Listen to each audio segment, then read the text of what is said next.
And then actually the first thing I would like to do is just ask whether there are any burning questions from previous lessons, because today we're going to go into the six vowel theory, and I don't know, it's going to be a little bit of a roller coaster. So, if there's anything, so I want to kind of make sure that we have a clean sort of workspace. So if there's any lingering questions from the last two times, then now is your opportunity to stick your hand up. I think we need to distinguish very sharply here between Middle Chinese and Old Chinese. Some people would feel like what I'm about to say is an overstatement, but I would say the differences between Carlgren's Middle Chinese and the Middle Chineses that various people work with today are pretty superficial.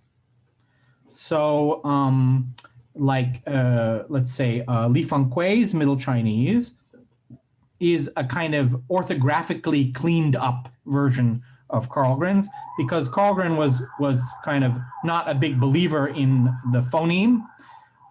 So he tried to capture what he regarded as real phonetic differences, which means that his reconstructions are kind of very ornate orthographically.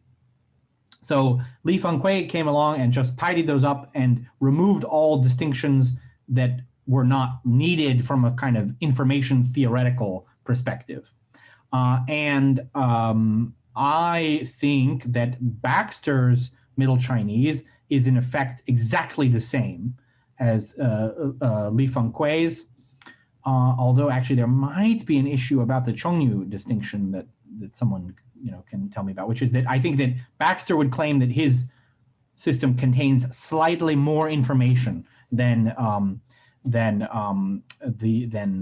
Fengkui's or Carlgren's. But in any case, just to kind of return to your question, there's a clear continuity there, and from my perspective, not a lot more progress has been made. Whereas in the case of Old Chinese, I think it can be safely said that Carlgren's Old Chinese, he kind of posed all the right questions and came up with answers that are almost all considered superseded now. What is true, especially if you read Baxter's 1992 book, is he always starts from Carlgren. And for me, this was a huge obstacle as a reader, because then I need to sort of first understand Carlgren's system and then kind of fix all of the problems that have been seen in it over 60 years.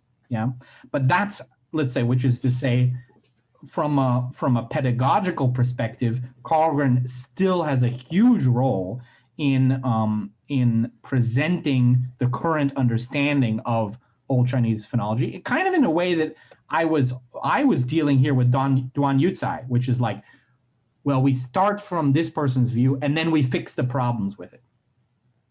So I am trying very hard, kind of in my presentation, to kind of write Carlgren out of history in a sense, by way of finding a faster presentation that goes directly from what is the evidence to what is the current thinking. But if you read Baxter's 1992 book, he will always say, we start with Carlgren, we go through Li Fengkui, and now these are my proposals. So I would say that kind of to sum up what I have been saying, Carlgren's mode of thinking and his identification of problems are still the modes of thinking and the identification of problems we live with, but his particular solutions for Old Chinese have been basically superseded. The difference between the type A and type B syllables is one of the most controversial areas in Chinese historical phonology. And the, let's say, here are two of the most common current perspectives. Zhang Zheng Shangfeng thinks that, I hope I get this right, that type A syllables had long vowels and type B syllables had short vowels. Whereas Baxter and Cigar think that type A syllables had pharyngalized initials and type B syllables did not. So the main phonetic evidence of what the type A-B distinction is that type B syllables systematically palatalized in, let's say, in the early Han Dynasty.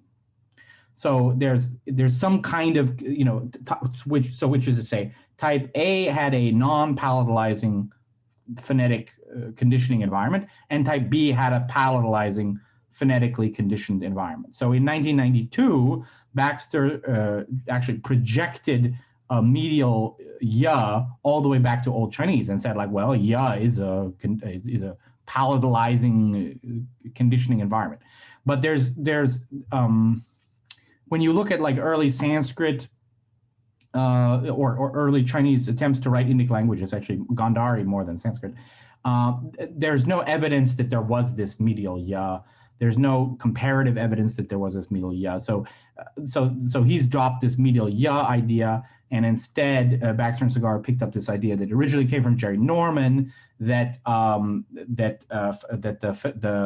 type A syllables were pharyngalized and the type B syllables were non-pharyngalized.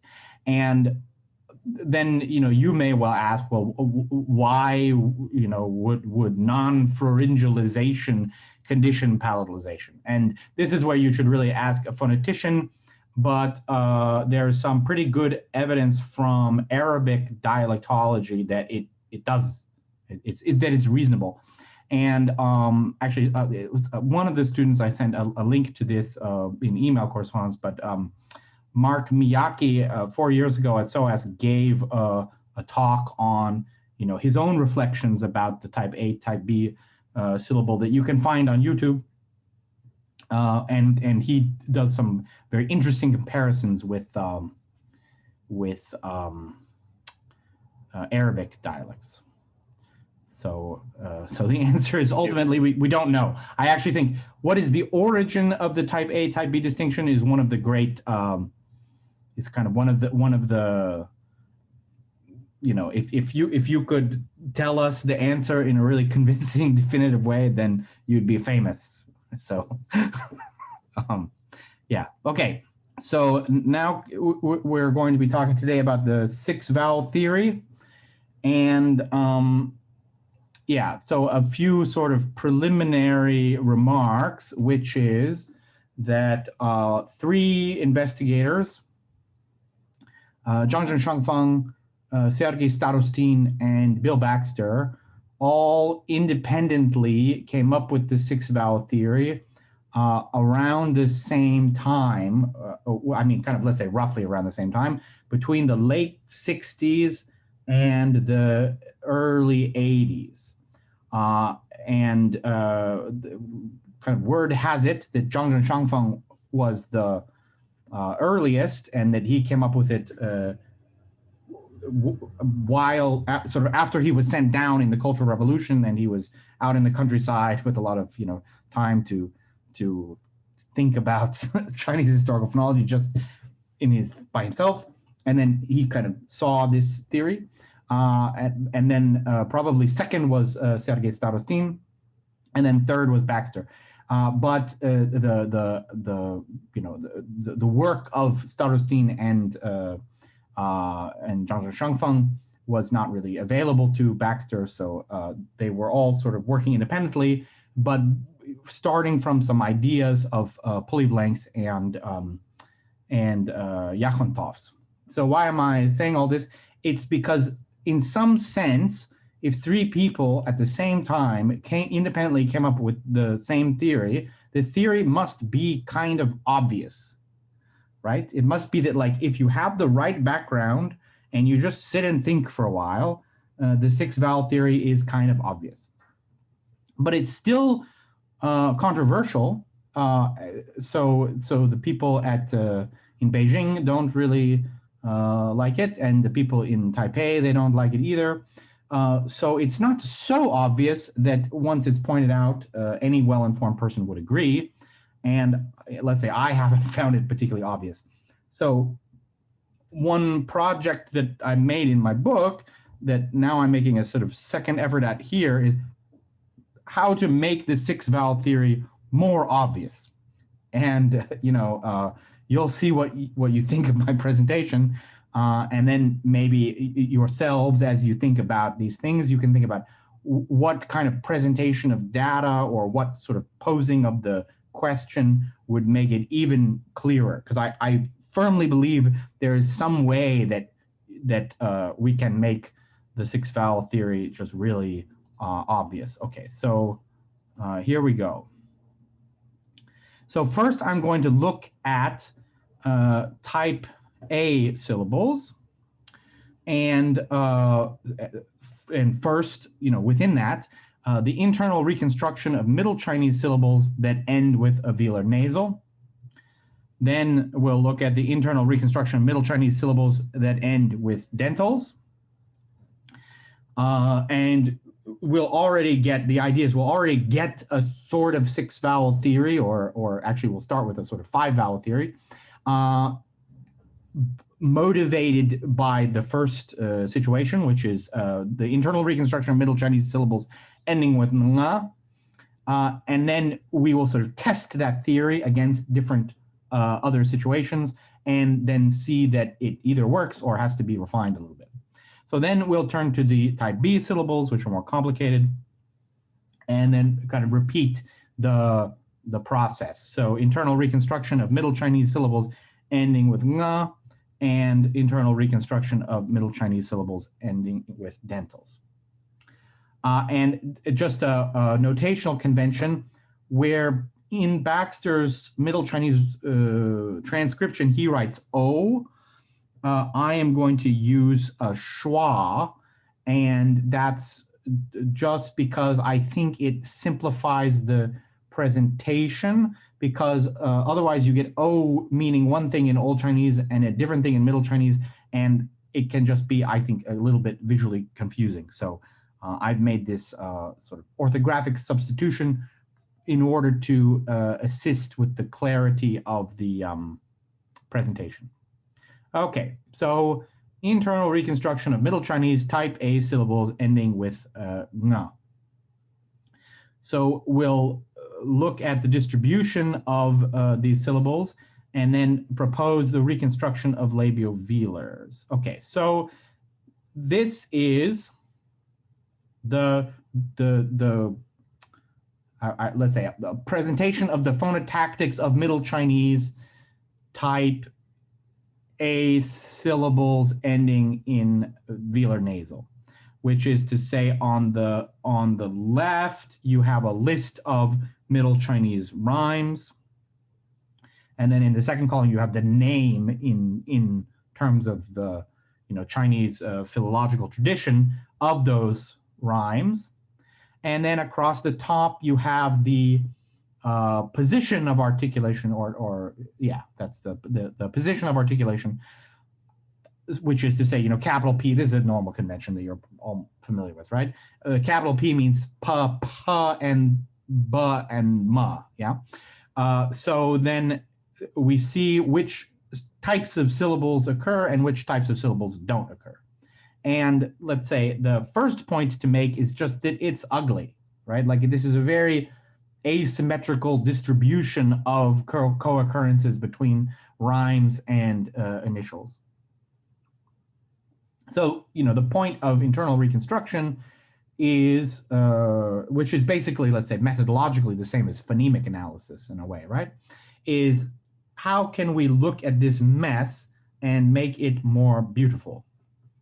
So the first thing we do is we propose that, actually, I'll talk you through the evidence of it. You see that those rhymes that have a medial W only occur with the velar initials. So then it's tempting to say, that in those cases, the medial W is actually a feature of the initial rather than a feature of the rhyme. So that's this proposal, which is basically that we can reconstruct a class of labiovelar initials. Okay, well then let's do that.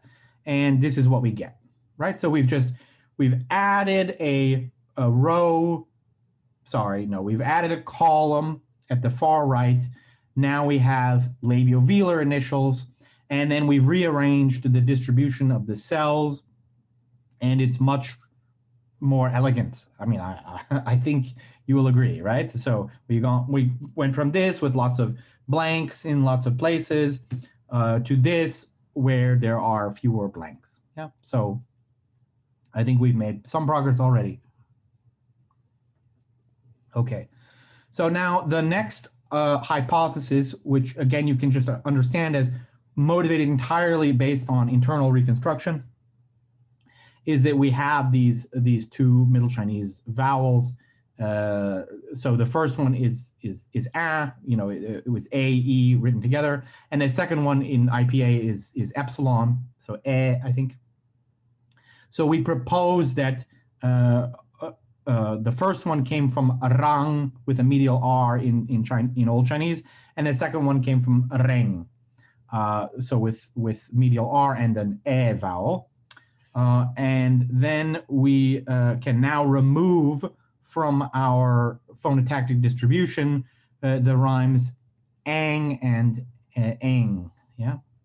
So now I've done that. I've removed those, and this is the pattern that we get. And now we've already reached a 5-vowel hypothesis for Old Chinese based on the internal reconstruction of type A syllables with a velar nasal final. And the only remaining gaps now seem quite well motivated phonetically, right? The labiovelar initial does not co-occur with the rounded vowels. That's a, you know, that doesn't bother me. That seems like a very normal thing to happen across the world. So, you know, we're done in a sense. Like, oh great, we've made a nice, elegant internal reconstruction of the Old Chinese vowels, but does it work for the dental finals?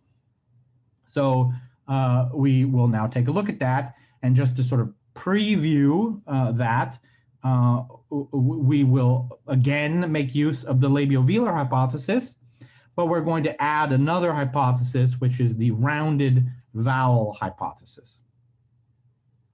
And I'm going to, just to sort of simplify the presentation, I'm going to assume the R hypothesis, which means I can exclude all rhymes with the vowels a and e because they're secondary. Yeah, so then if we start off, you know, which is to say, so far I've only assumed the R hypothesis. This is the distribution we get. And once again, you notice that it's a little bit different than last time. You notice that medial W occurs more favorably with velar initials, but not only with velar initials. So, yeah, also just, you know, it's worth the effort. This is not a very elegant distribution. So we try first to get rid of this quen, and you guessed it, we're going to use the labiovelar hypothesis, and there we go. We got rid of the quen by adding this column of labiovelars, and you're now seeing how I will be presenting the rest of the argument today, which is basically I leave the Middle Chinese, I make a proposal for Old Chinese, I present it as reconstructed, and then we kind of watch how that cell develops through time. So let's look first at Quan. So Quan goes from having the labial as a part of the initial to a medial, and then that's how we get from Old Chinese to Middle Chinese. Quite straightforward. We leave that one behind. We go to the next one, which, I'm not proposing that Old Chinese actually had this syllable. It's just a sort of analytical device, right? It's the initial labial-velar plus the rhyme in the row.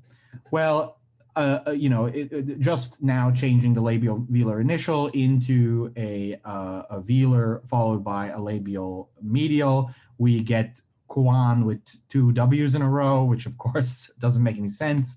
So we reduce that to just one.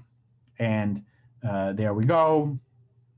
And now you see that these three cells all would have ended up with the same thing in Middle Chinese, right? So Quan in Middle Chinese will sort of occupy three cells of our presumed Old Chinese reconstruction.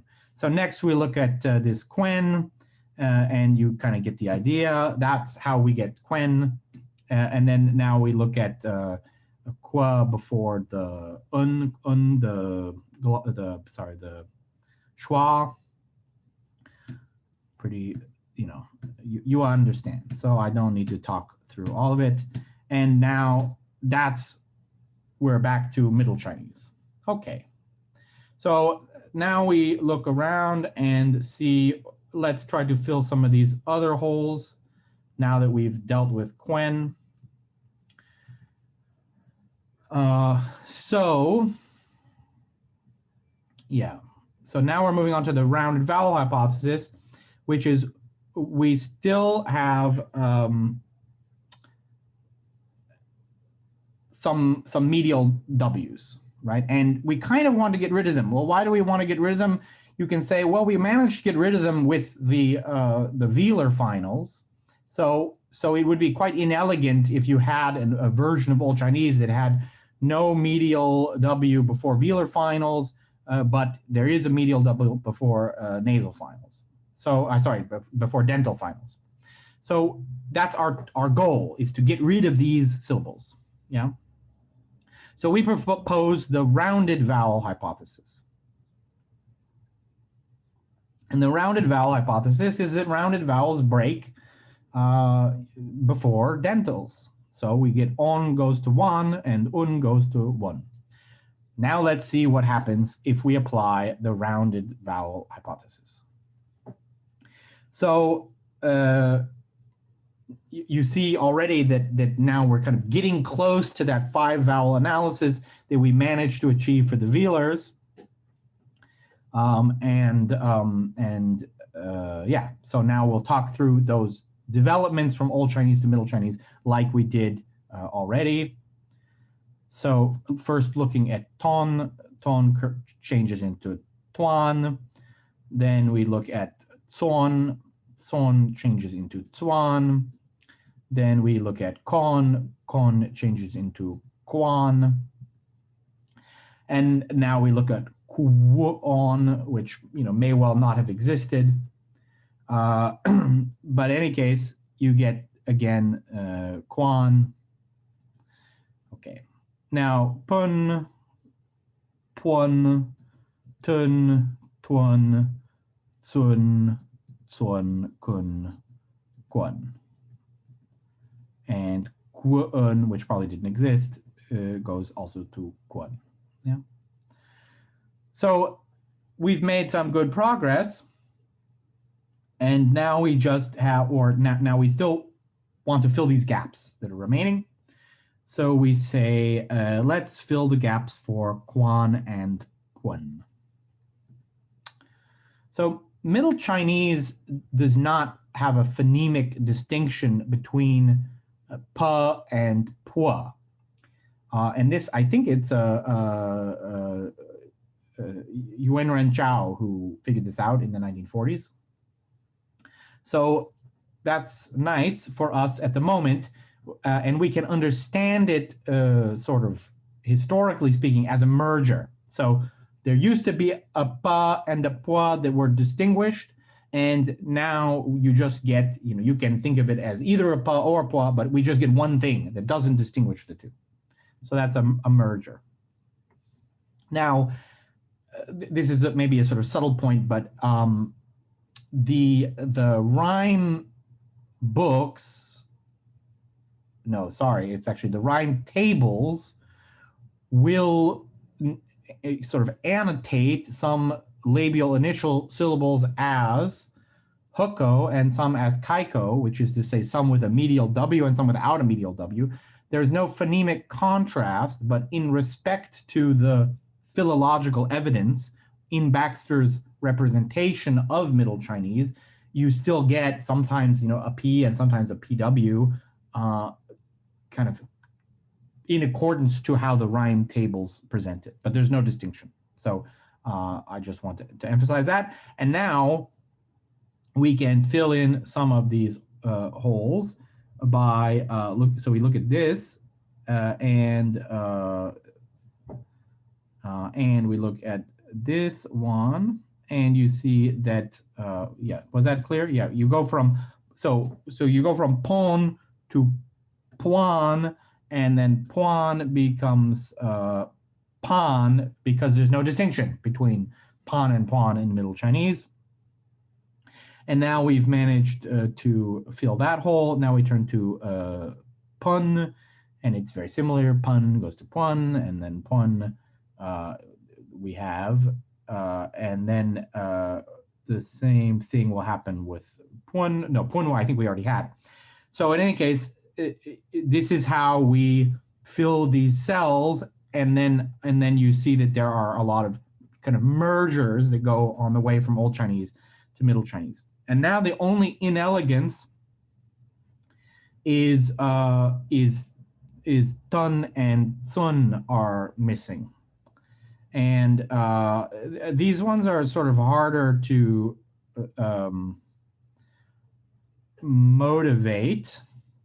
And what would be nice is to find a place in the Shijing where those syllables rhyme with kun, because then, where any syllable that starts with a ta or a tsa rhymes with kun, because then you would be able to figure out, oh, okay, it probably has the same rhyme as kun, and then I can see how it develops in the Middle Chinese, but there just happen to not be such cases. So we're going to just leave it there and live with the pain of having those two cells missing for a good while. Now, we're sort of done with type A syllables, and we'll move on to type B syllables. Like, I think, you can do that if you want. The question is, how does that interact in your system with the labiovelar hypothesis?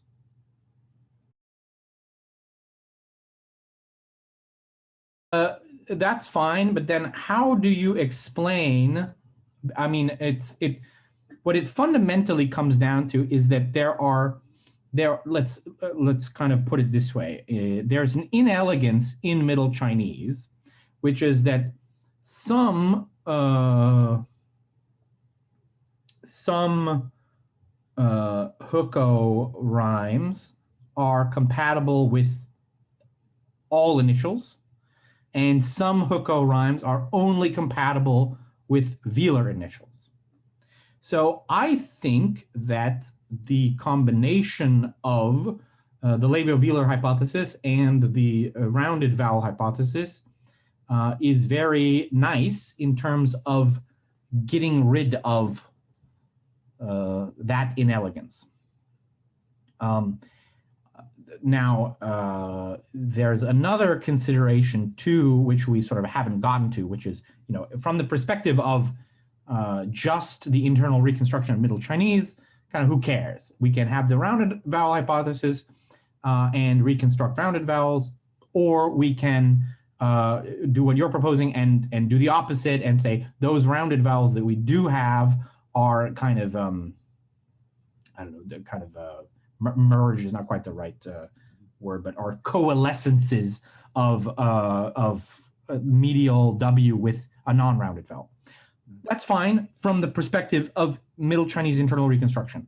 However, they yield different predictions in terms of the behavior of rhyme in Old Chinese, where the rounded vowel hypothesis would suggest that that Middle Chinese, let's say tuan, would never rhyme in Old Chinese with Middle Chinese tan. Whereas your hypothesis would predict that Middle Chinese Middle Chinese tuan and Middle Chinese tan would interrhyme in Old Chinese. I see. Now, the question is, if you just test those two hypotheses against Old Chinese data, what's the result? And the answer is, it's controversial. You can think of the whole of Baxter's 1992 book as an attempt to do that.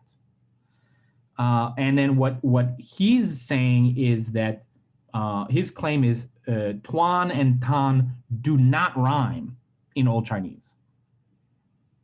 So that's very strong evidence that the the rounded vowel hypothesis is correct. And let's say if I try to take the perspective of a third party and say there are two camps, there's basically the six vowel camp and the Old Chinese had a medial W camp.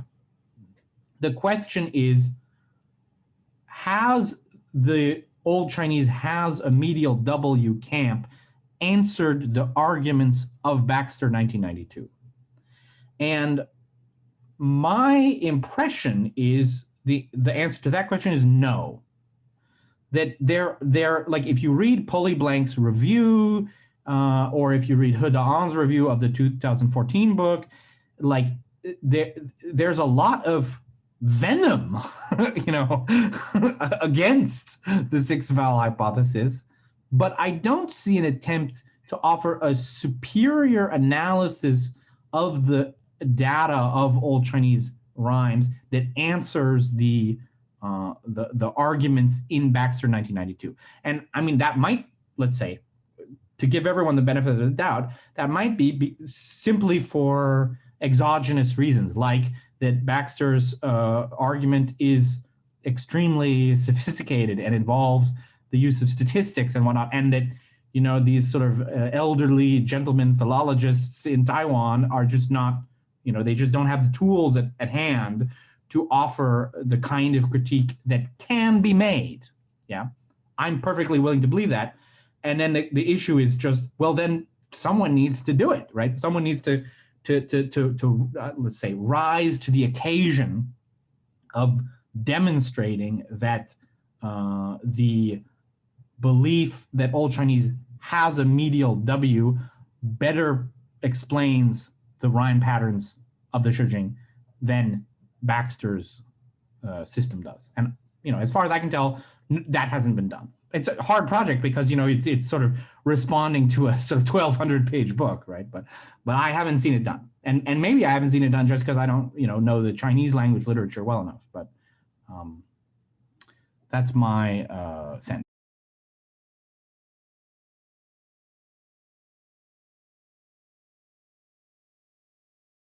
I would just sort of remind you about the sort of what we covered yesterday in terms of methodology, right? Which is kind of the way we try to get at Old Chinese is by reconciling three things.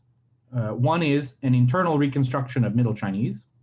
One is rhyme patterns in the Churching, and one is the Sheshang series.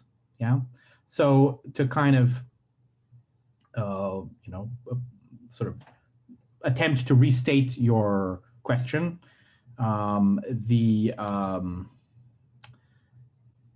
It comes down to how well you think this internal reconstruction does against those other two sets of data, right? So, like, you know, let's put it this way: the null hypothesis, in a way, is Old Chinese was exactly the same as Middle Chinese. But we can show that only gets us so far in making the rhyme patterns of the Shijing and the Shesheng series work. I mean, it does get you a certain distance, yeah, and I think the fact that it gets you a certain distance shows that Middle Chinese and Old Chinese are not unrelated languages, yeah. But you sort of, when you look at the rhyme patterns of the Shijing just in Middle Chinese, or you look at the readings of the Shesheng series just in Middle Chinese, you sort of say, there's something going on here, but it's not quite right. So now we're proposing, based purely on questions of elegance, internal reconstruction of Middle Chinese, and then we can see, does that, let's say ideologically driven internal reconstruction of Middle Chinese actually help us do something like explain the rhymes of the Shijing or make the Shesheng series more regular.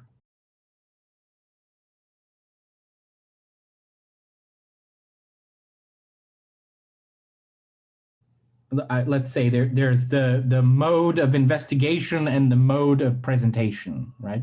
And of course, this way of internally reconstructing Middle Chinese was not invented in isolation from those two bodies of data. That was a kind of historical dialectic process. But I'm trying to find a mode of presentation that's elegant, and I may have failed in doing that, right? So in doing that, I've tried to sort of isolate the act of internal reconstruction and then be able to present it as, here's a hypothesis motivated purely on Middle Chinese grounds.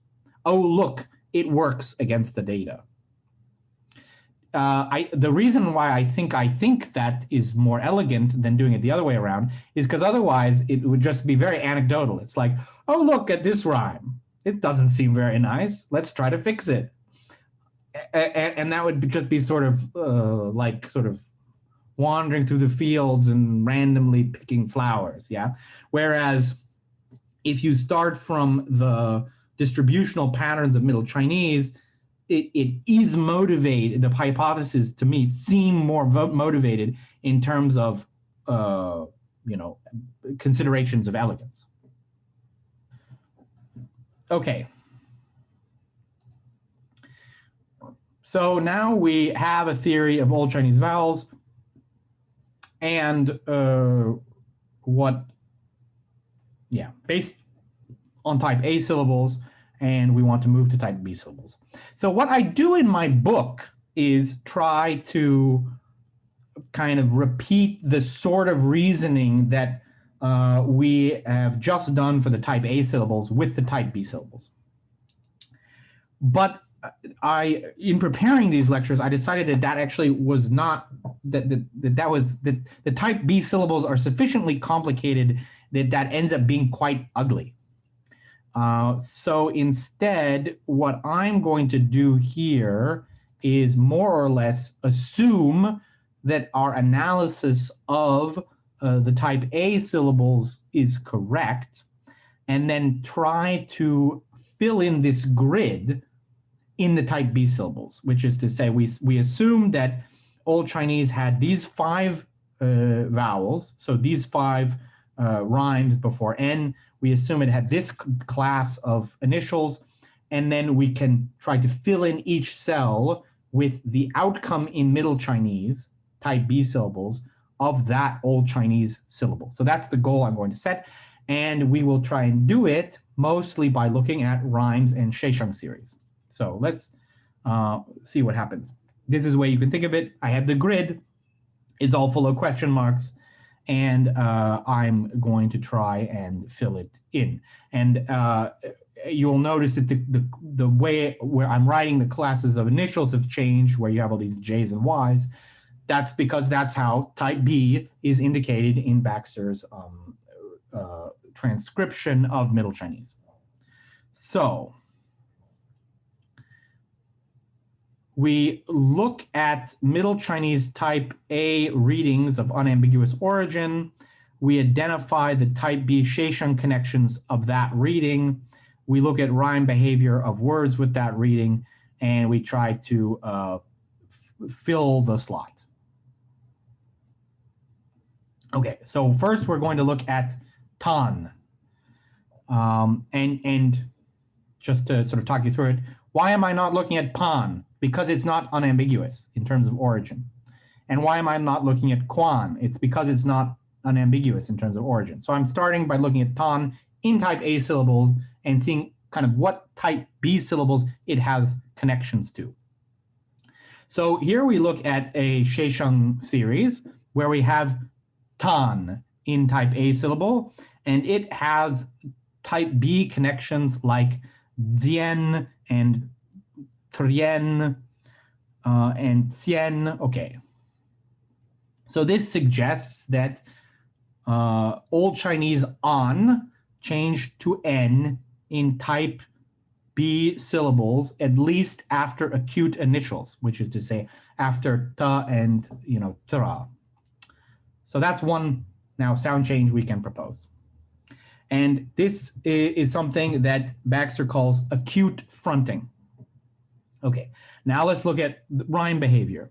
So tan can rhyme with pian, dan rhymes with ngun, dan rhymes with drien.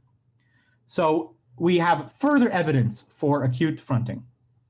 And we also have evidence for sort of yan turning into yun. And this change Baxter calls A raising. Okay. And we also have evidence that acute fronting preceded A raising, which is why we get the schwa only in circumstances, only with those initials that are non-acute, or putting it another way, only with grave initials. So you see in Ode 76.3, we have the schwa after a velar initial, but in Ode 112.1, we have the e vowel after a retroflex initial. So that's my argument that acute fronting preceded A raising. Okay, so this allows us to fill in the first row. Yeah. If this isn't making sense, then someone, stop me. So now we look at the second row and we find an unambiguous type A syllable, unambiguous in terms of its origin, in the second row. So I'm going to look at tuan. And we then look at what are the type B connections in Shesheng series and in rhymes of this type A syllable tuan. So we look at the Shesheng evidence and we see that, for instance, duan is connected with tsuen, or no, we'll say chuen. Yeah, chuen and chuen. Okay. So this suggests that vowel breaking preceded acute fronting. So why am I saying this? Because imagine that that this duan was actually dawn.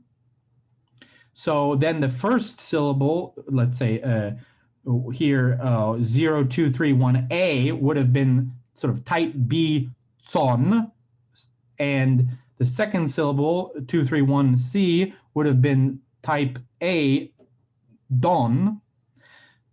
Well, then you change them both to things like duan and chuan, and then you get acute fronting to change chuan into chuen. Yeah, so vowel breaking has to precede acute fronting.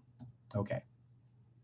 Now we look at rhyme evidence, and we see that duan rhymes with things like nguyen, and luan rhymes with things like shuen.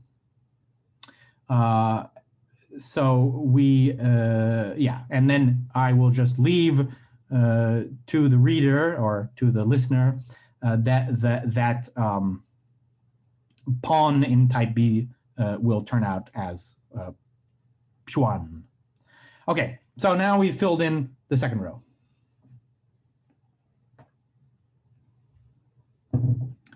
Now we turn to the third row.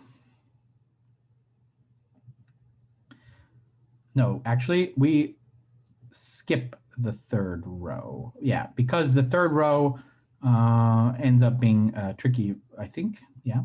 So let's go to the fourth row, schwa, and we look for an unambiguous syllable in terms of its origins in type A syllables. So we look at kun, and we look at the shesheng connections of kun, and the one that's relevant for us is the last one with this barred I, and this gives us the pretty trivial result that in type B syllables, something like gun turns into. I mean, I'm not even going to try and distinguish schwa and barred I, but in any case, that's one result. Now we look at rhyming evidence. And we see that, okay, the first one just confirms again that type A schwa has connections with type B barred I. But then the second and third examples are more interesting because here we have, we look at this barred I that we know has a connection to the type A syllable that we started from, and we see that it has two further connections with and with in. So here are our conclusions. So we have something actually like the merger of a W initial before schwa into the rounded vowel un. Yeah, and I do not actually find anywhere that Baxter discusses this change. Maybe he saw it as kind of too pikayun to worry about, but it seems like it's necessary to make the whole system work. Okay, so so that's the first thing we noticed from this rhyme evidence was this sort of change that Baxter doesn't mention, and then the second thing is something we can call schwa fronting, which is that basically between two acutes, schwa fronts to I. And Baxter called this barred I fronting, but that's because in 1992 he used this barred I everywhere where in 2014 Baxter and Cigar use a schwa in some of these cases, so I think we should call it schwa fronting. Okay. Two remarks. The only evidence I have for the analogous change with retroflex initials is from this series, and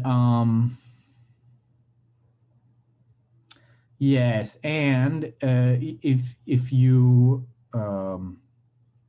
so we saw this this sort of pun turns into pyun, so then we would expect something like that to happen with a final ya, and it doesn't.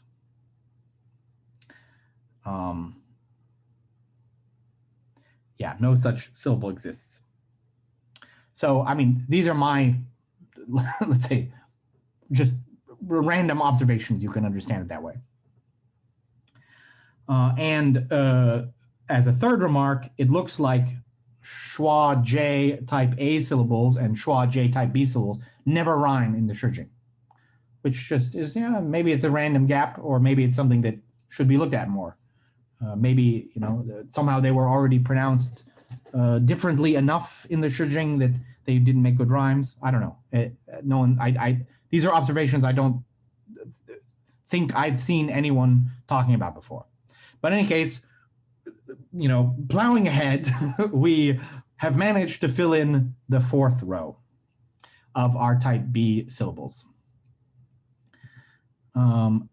So now let's go to the last row. And we look for, again, a type A syllable with an unambiguous origin. And then we look at its sheshang and rhyme connections. So we do that. So we are looking at sheshang connections for twin. And here they are. We have, it's kind of the stuff you would expect, actually. So twin, and this allows us to propose that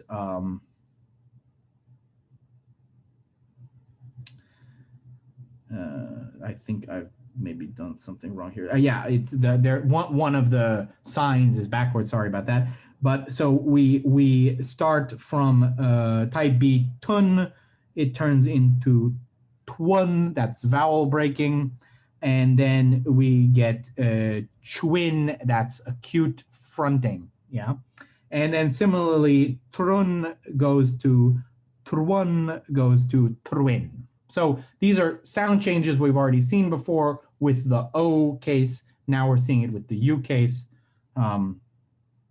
But it also shows that vowel breaking precedes schwa fronting, yeah? So so that's interesting, and that was based on a sheshang series. So now we look at the rhyme evidence, and we see that duan rhymes with myun, and then some other rhyme connections that you can look at that there's no need for me to talk you through, and that allows us to fill in the fifth row like this. Okay, so far, so good. Now,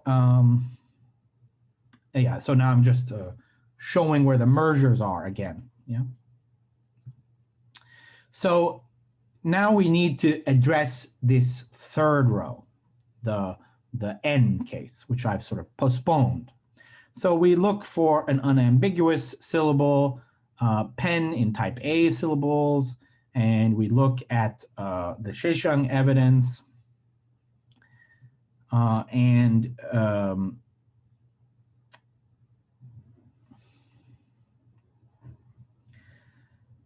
the trouble is, yeah, that we don't have as much rhyme data as we want, and I don't feel like I've learned very much from looking at pen, so we're going to look at 10. But the trouble with 10 is that because tun changes into 10, on its way to chen, I think,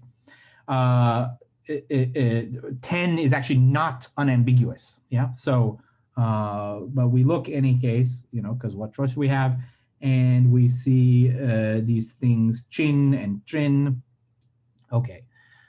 And we also take a look at ken, although because there's no rhyme evidence for pen, so we look at ken, which is unambiguous in our current theory, and then we see that ken rhymes with something like xuan, and which is covered. Let's say this maybe wasn't clear, but glottal stop initials are covered by my capital K in terms of cases. We get a connection with Schwen. So we've more or less been able to fill in this third row, although you can see why I postponed it, because it's like there's the evidence starts to be gappy in such a way that I have to kind of reach in different places for different things.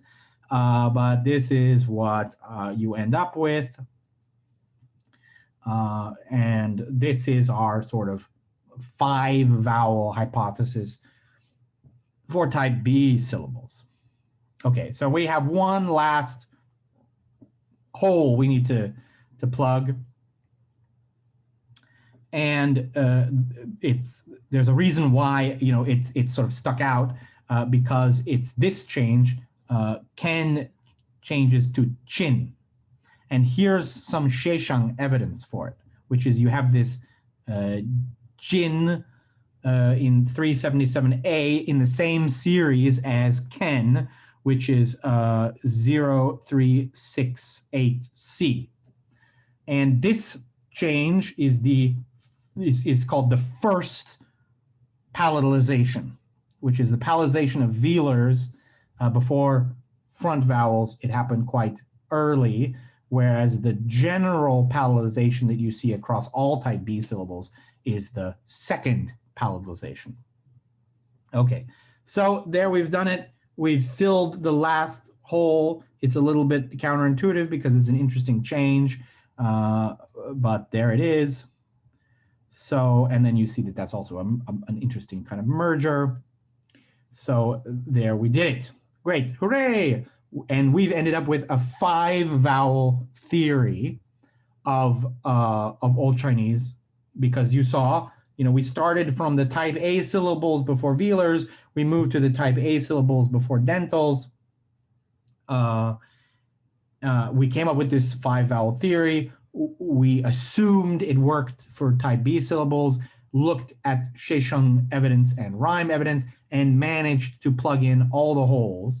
So, so far so good. And it turns out there's not a 6-vowel theory, there's a 5-vowel theory. Well, not quite, because there are 3 Middle Chinese type B syllables that we have not yet explained. So we, so we started with this grid of question marks, filled it all in, and we still have stuff left over.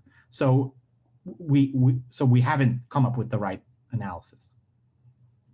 So we might as well presume a 6th vowel that gave rise to some cases of trin and chin, and then it will give us a place to put our pin, kin, and quin. So that's my 6th vowel, and then I put the 6th vowel into the chart, and this is what I get.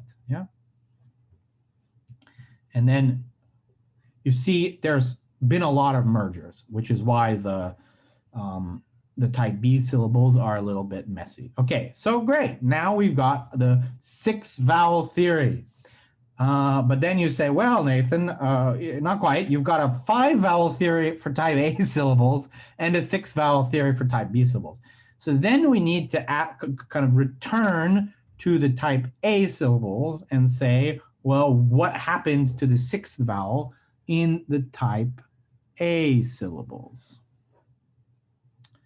So let's look at that. So we're going to look at type B Pin and look at Shesheng evidence and rhyme evidence. So we're kind of now, you see, it's a kind of movement back and forth.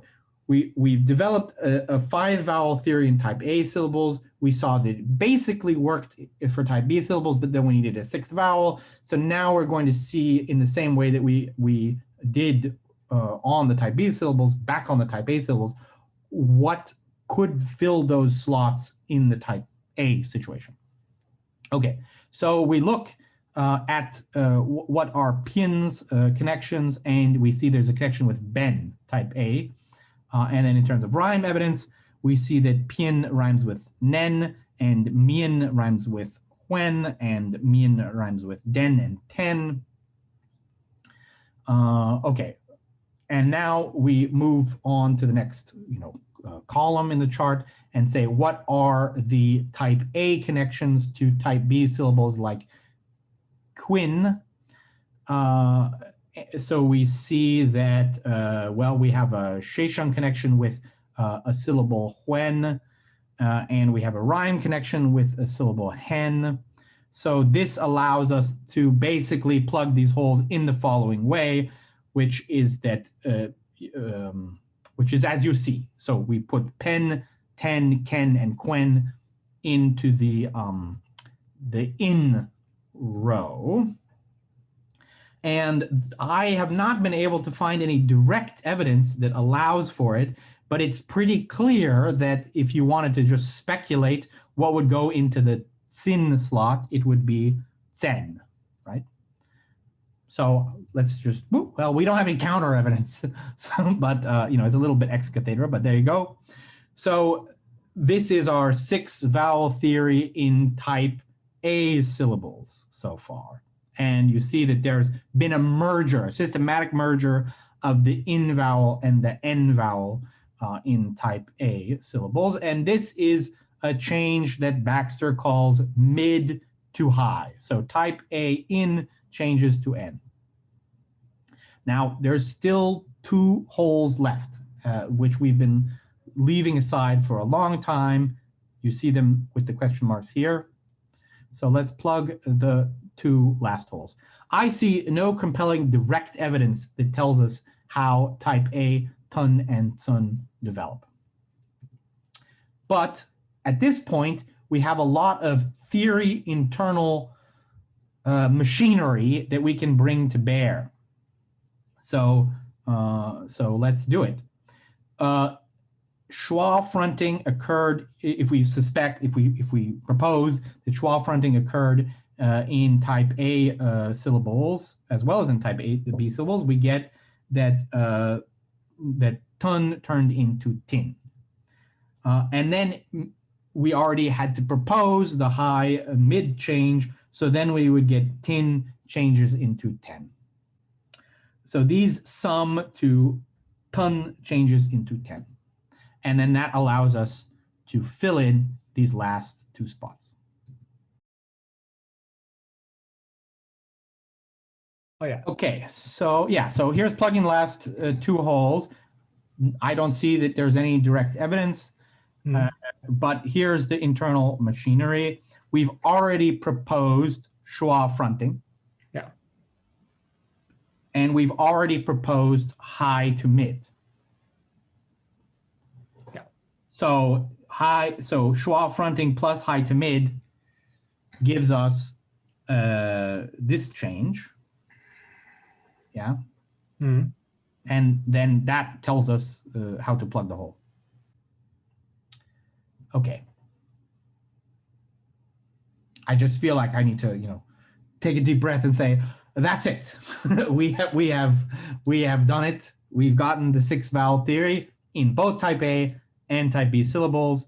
And you say, yeah, this is now, you say, I'm not super convinced. It seemed a little bit like, you teleological. You sort of railroaded us through, and then especially right there at the end for plugging a few holes, had no direct evidence to point to.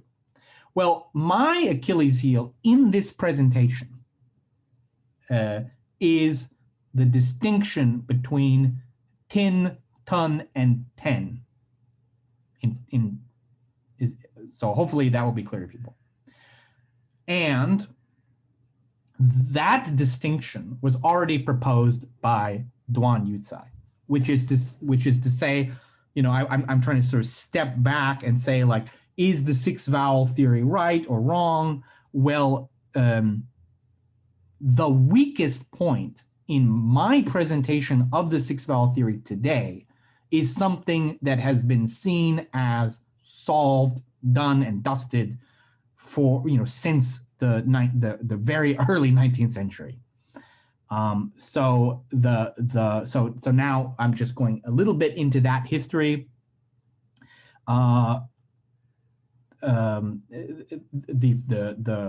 This pioneer in the analysis of Old Chinese rhymes, he treated what are called in the philological tradition the Jun rhyme, the Jun rhyme, the Yuan rhyme, and the Wen rhyme as one category.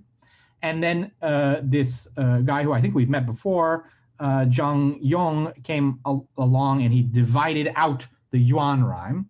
And then Duan Yucai distinguished all three. So in Duan Yucai's numbering, or in the traditional numbering that is still, let's say, used in the kind of Wang Li school, there are 30 rhyme classes for Old Chinese. And here you see the 20th, the 23rd, and the 26th, the Jun, the Wen, and the Yuan.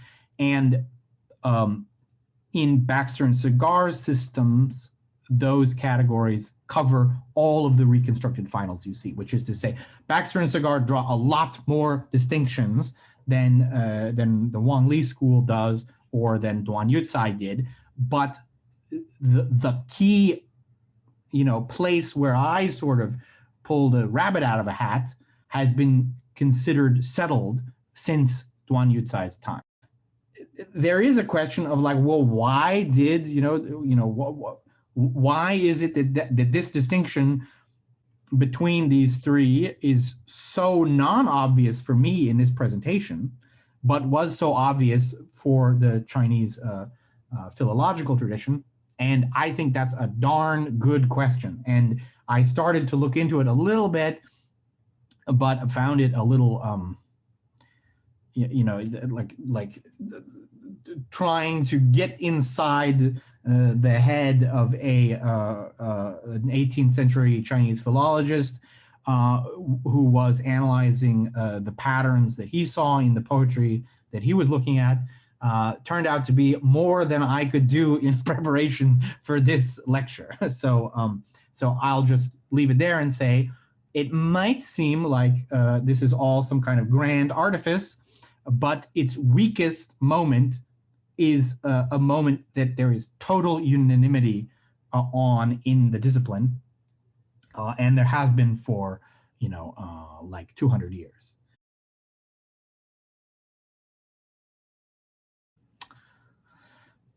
Yeah, I could do that. I mean, let's say next year, I'll do that as well. Yeah, it's a good point, which is like I've shown that the six vowel theory works for final velars and final dentals, but I haven't shown that it works for final labials.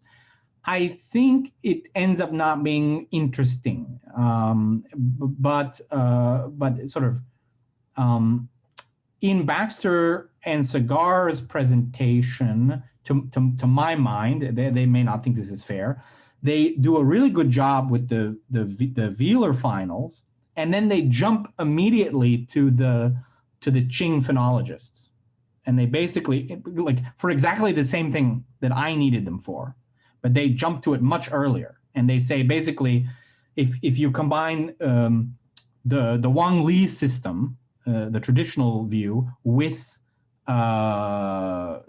these observations, then you immediately get the six vowel theory. And to me, it felt just a little bit too magical, like, woo, look, six vowel theory, and relied too much on the Qing phonologist. So I was trying to kind of a little bit more dig around in the weeds of the Shesheng series and the rhymes to kind of build up a plausibility for the six vowel theory based on the primary sources.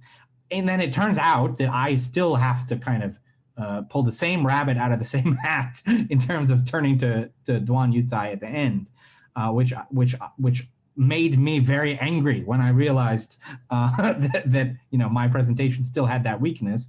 But I still think it was kind of worth it in a way that I don't know, that, I mean, you can read their presentation, and I also feel this way about the presentation in my book, which it just ends up being a little bit too fast, a little bit too kind of poof, see, it works, yeah. Whereas when I thought about actually this presentation, I thought, well, maybe I should also do the labial finals. But I think there will be some people in the audience right now who feel like, no, that was quite enough. We don't need the labial finals as well. I mean, let's put it this way. There is no, I mean, I haven't actually gone through and done it all, but the labial finals are simpler than the dental finals. So based on, I took a little bit of a look at it, and sort of this is where I'm really relying on my memory of very subjective perceptions. But my sense is the velar finals are dead easy. They're the circumstance that motivates the whole theory, right? The labial finals are sort of intermediate, which is that they're not that complicated, but there's some labial neutralization that happened very early that kind of confuses the picture a little bit. And then the dental finals are very complicated. So basically what I did was I tried to motivate the theory by the simple case, and then show that the theory does work in the most complicated case. And then hope that sort of those two together means the system works. But I agree with you that sort of a good, thorough presentation would go through all of the cases. I mean, one thing that I think people will have suffered through in this presentation is that it's a very sort of interlocking system where you kind of need everything all at once. And as a consequence, if you really, systematically presented, we're going to do the six vowel theory in all kind of phonotactic circumstances, you would end up having to look at every sound change in the history of from Old Chinese to Middle Chinese. But actually, that's probably a good way of presenting it. Yeah, is all of Chinese historical phonology as a motivation for the six vowel theory. That's actually would make a nice little book, little book. Yeah, but I haven't done it.